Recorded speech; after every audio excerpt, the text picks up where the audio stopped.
वृंदावन से मथुरा पहुंच जाते हैं गोविंद, और अक्रूर जी के मन में ये भाव है कि कैसे कंस से अपने कृष्ण और बलराम को बचाऊं। मथुरा के किनारे यमुना पर उतर करके उन्होंने स्नान करने के लिए जैसे ही डुबकी लगाई तो अक्रूर जी को यमुना के अंदर कृष्ण के दर्शन हुए। तुरंत निकल करके बाहर देखा कि रथ में भी कृष्ण के दर्शन हो रहे हैं। अक्रूर जी को विश्वास हो गया कि कंस मेरे कृष्ण बलराम का कुछ नहीं बिगाड़ सकता। अक्रूर जी ने कृष्ण बलराम को नंद बाबा और ब्रजवासियों के पास छोड़ा और कहा कि इस दास की कुटिया इसी नगरी में है, आप दर्शन दें। कृष्ण ने कह दिया समय आने पर काका जी आपके यहां अवश्य आए। कृष्ण बलराम ब्रजवासियों ने देखा कि मामा ने बड़ी सुंदर नगरी को सजवाया था, तो ब्रजवासियों ने कहा अरे ओ लाला चल नगरी में घूम के हमें देख, मामा ने कितनी सुंदर नगरी सजवा रखी है। कृष्ण ने नंद बाबा से कहा बाबा अगर आप अनुमति दे दो तो हम मथुरा नगरी में घूम आवे। बोले बिल्कुल नहीं, कहीं नहीं जाना है। अगर तुमने काउते सारो कह दई तो गड़बड़ है जाएगी, सबते मामा कहनी है। बोले तुम्हारी सौगंध पिता की, काउते सारो ना कहेंगे, सबते मामा कहेंगे। बोले ठीक है तो फिर घूम आओ। कंस ने दौड़ी पिटवा रखी कि कृष्ण और बलराम का कोई स्वागत नहीं करेगा। जिन मथुरा वासियों को वर्षों से इंतजार था, बोले कंस सड़क पर से ही तो हमको रोक सकता है, मार्ग में से अपनी छत पे ते थोड़ो ही रोक लेगो। वो मथुरा वासी अपनी छतों पर चढ़ गई, महिलाएं अट्टारियों पर चढ़ गई और पुष्पों की वर्षा करने लगी। जब कृष्ण बलराम सखा उनके जा रहे और पुष्पों की वर्षा हो रही थी, तो कृष्ण के मित्र कैसे थे? नितांत गरीब, जिन पर पहनने के लिए भी वस्त्र नहीं थे, तो मधुमंगल कहने लगे ओ कन्हैया, ओ कन्हैया। बोले हाँ लाला क्या बात है? कान को नीचे किला, काने कान में बताऊंगो। कृष्ण ने कान नीचे कियो तो मधुमंगल कहने लगे ओ लाला एक शर्म लग रही है। बोले काय बात की शर्म? नीचे बोले, ऊंचो मत बोले, कोई सुन ले। बोले काय बात की शर्म? देखियो मामा की नगरी में कितनो स्वागत है रो हमारो, पुष्पन की वर्षा है रही है, फिर क्या चाहो तुम? हम चाहें कोई अच्छे वस्त्र मिल जाएं, फूलन की वर्षा है रही है, देखियो हम पे कोई लगता फत्ता ना है, यही चल रहे हम। कोई ने लगोटी लगा रखी है, काई ने स्वापी लपेट रखी है, काई ने अंगोछाई बांध रखो है, काई ने सिर से पट्टी बांध रखी है, ऐसे ग्वाल वाल सखाते। बोले अच्छा तो कोई व्यवस्था करता हूँ। किनारे किनारे तो यमुना के चल ही रहे, थोड़ी आगे घाट पे तो भी कपड़ा धो रहे। दूर से कही मामा जी राम राम, धोबी ने टेढ़ी नजर करके देखी। बोल मामा जी जय श्री कृष्णा। फिर धोबी ने टेढ़ी नजर करके देखी। बोले मामा जी हमारे इन सखान को तुम 2-4 लत्ता दे दो तो आपकी बड़ी कृपा होगी। धोबी को तो कहने लगे ओ मारिया, ओ गवारिया, अब तक खाई बेजड़ की रोटी, पियो पोखर में पानी और राजा महाराजा के वस्त्रन की अभिलाषा कर रहे है। अब तो डंडा लेकर के और धोबी मारने के लिए यहाँ दौड़े। बोले जो कार्य महाराज कल करेंगे वो आज ही करने पर तो लगे। अब तो धोबी को डंडा लेके जाते कपड़ा ने कूटे हो ना, मोगरा जाए बोले, वह मोगरा लेके और बांधने के लिए चले हो कृष्ण को, तो जो मधुमंगल हो छोटो सो कहने लगे, ओ कन्हैया कौनी मारी, दिखा दे पूतना मारे हाथ ने, बाकी मैंने जानी। अब तो कन्हैया ने मधुमंगल को गोदी में उठा लियो कि ये ब्रजवासी मुझे अपना सर्वस्व मानते हैं। और जैसे ही धोबी वहां आयो, कन्हैया ने जरा सोई हाथ वा के सर पे मारो कि सर धड़ से अलग हो गए हो। अब तो वहां भगदड़ मच गई, आगो आगो मारने वालों, आगो भागो भागो। सब धोबी भाग गए, बोले भाई आज ले लो जा जैसे कपड़ा चाहिए। अब तो ब्रजवासी ने जो चमकने ज्यादा है ना, जिनमें चमक नहीं लग रही, छाट छाट के बड़े सुंदर सुंदर कपड़ा ले लिए और पहन लिए। और पहन के जब चले तो झाड़ू को काम कपड़ा करे, झाड़ू लगाते कपड़ा जा रहे। अब तो फिर मधुमंगल कहने लगे, ओ कृष्ण। बोले हाँ अब क्या बात है? अब तो पहले ते ज्यादा शर्म लग रही है। बोले अब क्यों शर्म लग रही है? अब क्या है वो? बोले ऐसे लग रहे हैं जैसे मगेनू पैर राके हुए मंगता लग रहे हैं, अब तो मगेनू कपड़ा लग रहे हैं। बोले क्या चाहो? कि हम चाहें जैसे हमारे शरीर है ऐसी फिटिंग है जाए। तो वहां से थोड़े आगे बढ़े, दर्जी के पास गए। दर्जी कृष्ण का भक्त था, यथावत स्वरूप वस्त्रों की फिटिंग कर दी। थोड़े आगे बढ़े तो सुदामा नाम का एक माली था। उस माली ने भगवान को चंदन लगाया। वहां से थोड़ा सा आगे बढ़ते हैं, एक स्त्री जा रही थी जो 3 जगह से टेढ़ी थी, हाथ में चंदन की कटोरी लगी हुई है। उस स्त्री को देख करके कमर झुकी हुई चलती जा रही कृष्ण ने कहा कि हे सुंदरी, तुम कौन हो? कुब्जा ने रुक करके मुड़ करके देखा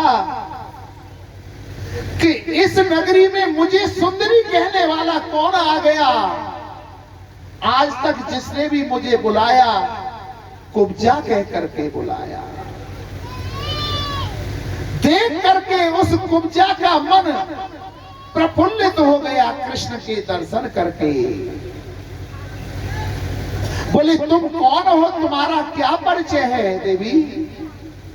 कुब्जा अपना परिचय देती है। दास्य अहम सुंदर कंस समता, त्रिविक्रा नाम हनुलेप कर्मणि, मद भावती भोजपति रति प्रियम, बिना युवा कोन्यते मस्त्र दहती। दास्य अहम, मैं दासी हूं। सुंदर कंस है महाराजा कंस की। त्रिविक्रा नाम हनु, त्रिविक्रा लोग मुझे कहते हैं। 3 जगह से टेढ़ी होने के कारण मुझे कुब्जा नाम से पुकारते हैं। और मैं कार्य करती हूं चंदन घिसने का। और महाराज कंस को चंदन लगवाना अति श्रेष्ठ लगता है, अति प्रिय लगता है। परंतु आज मेरे हृदय की मन की भावना जागृत हो रही है कि ये चंदन मैं महाराज कंस को नहीं लगाऊं, आपको लगाऊं। कुब्जा के ऐसे वचन सुन करके कृष्ण ने अपने माथे को आगे कर दिया। कुब्जा ने कृष्ण, बलराम और ब्रजवासियों को चंदन लगाया। अब तो कन्हैया सोचने लगे कि इसको भी इज्जत के साथ जीने का पूरा अधिकार है।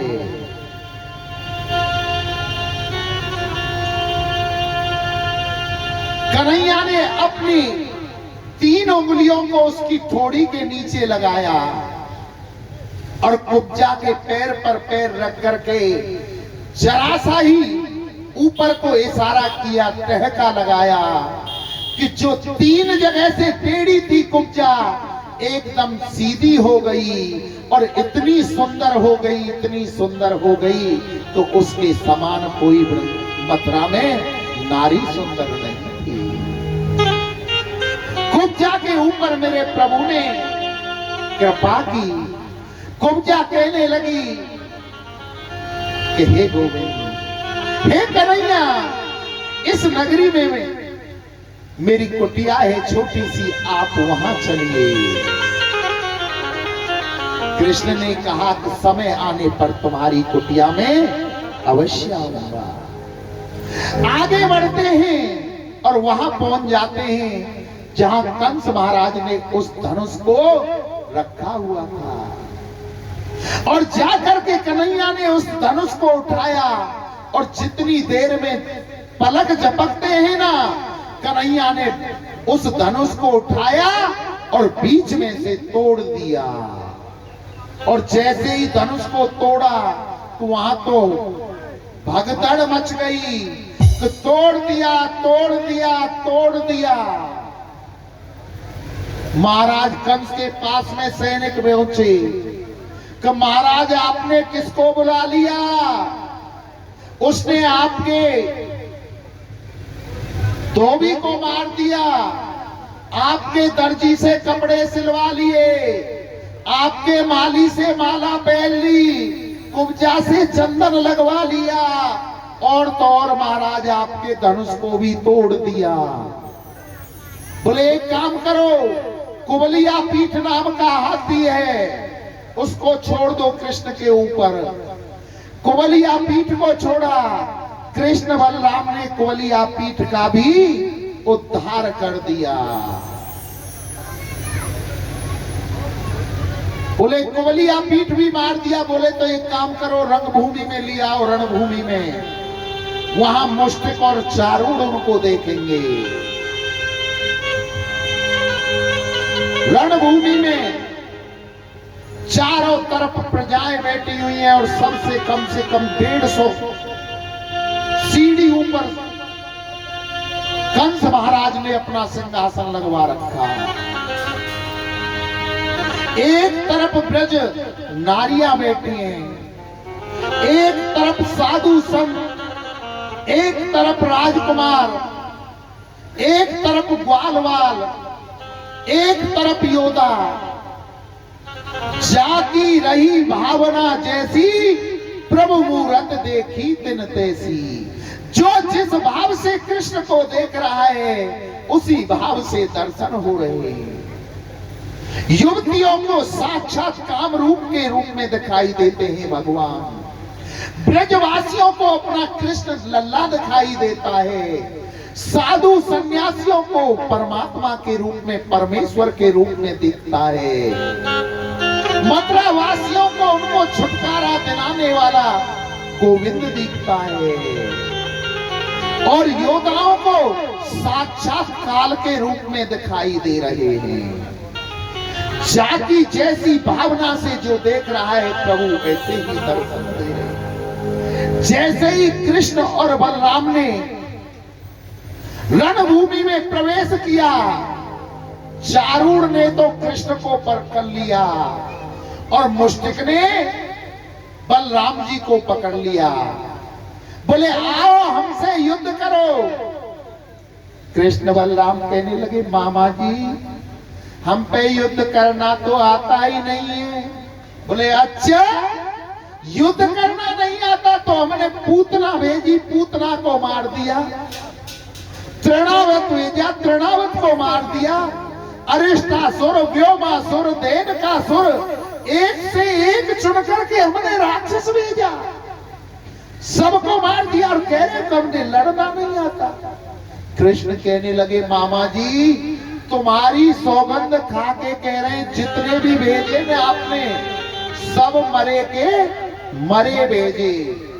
हमने काई को न गदा से मारियो, न तलवार से मारियो, न भाले से मारियो।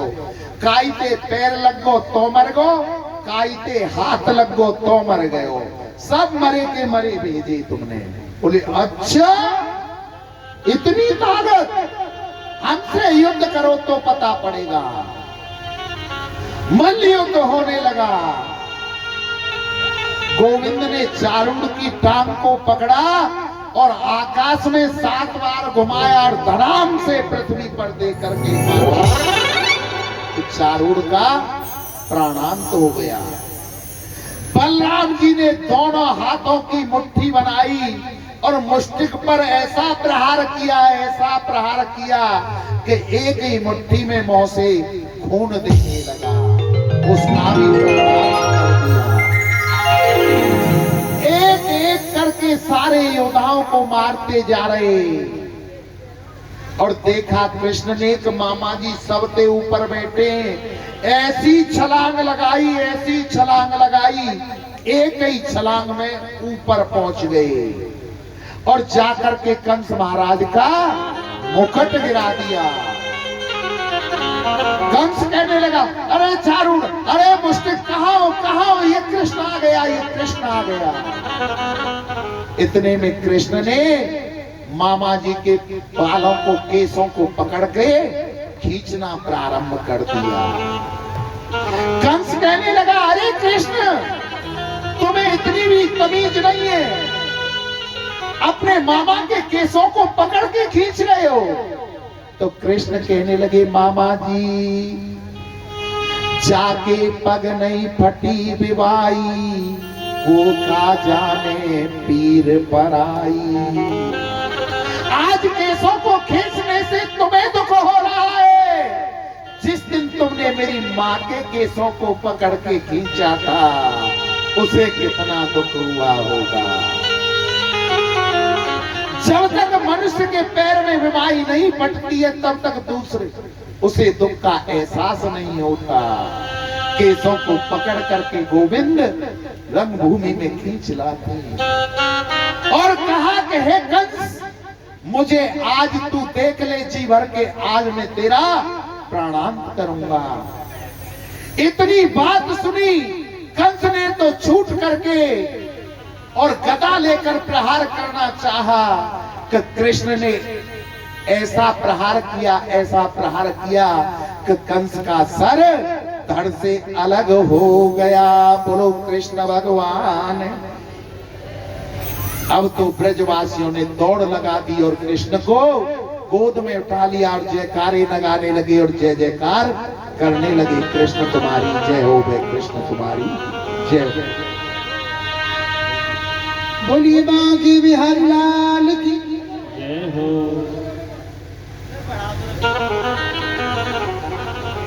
अरे मामा आज बड़ो जोश आ रहा हो तुम, बहुत हरामी पन कर रहे हो आज। अरे मामा के सुधर जा। मथुरा में आए हैं ओ मथुरा में आए हैं, वो कछु करके जाएंगे, वो तेरी काल में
छे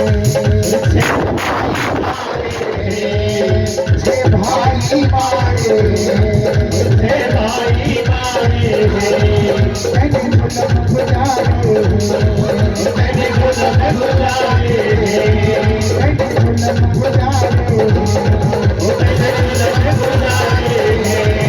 मेरे बाप पिता दोनों मैंने जेल में आए मेरे बाप पिता दोनों मेरे बाप पिता दोनों मैंने जेल में आए मेरे बाप पिता दोनों मैंने जेल में आए उन बातों का बदला उन बातों का बदला उन बातों का बदला उन बातों का बदला तो कैसे चुकाएंगे तेरी बात हम अपने जाएंगे आज मेरा सुधर के जाएंगे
हरिया मथुरा नगरी में जयकार हो गए मथुरा नगरी में जयकार हो गए क्या मथुरा नगरी में जयकार हो गए क्या मथुरा नगरी में जयकार हो गए पापन को घड़ा भर गयो पापन को घड़ा भर गयो अब भरो घड़ा तेरो अब भरो घड़ा तेरो जाए फोड़ के जाएंगे तेरी सुबावा हम भर के जाएंगे तेरी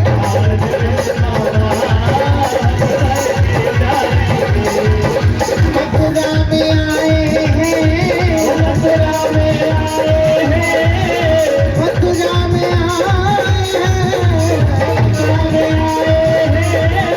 कछु करके जाएंगे तेरी खाल में हम बाबा कछु करके तेरी खाल में हम बाबा कछु करके जाएंगे अपने भक्तों को हम अपने भक्तों को हम खुश करके जाएंगे तेरी खाल में हम तेरी खाल में हम करके जाएंगे तेरी खाल में हम खुश करके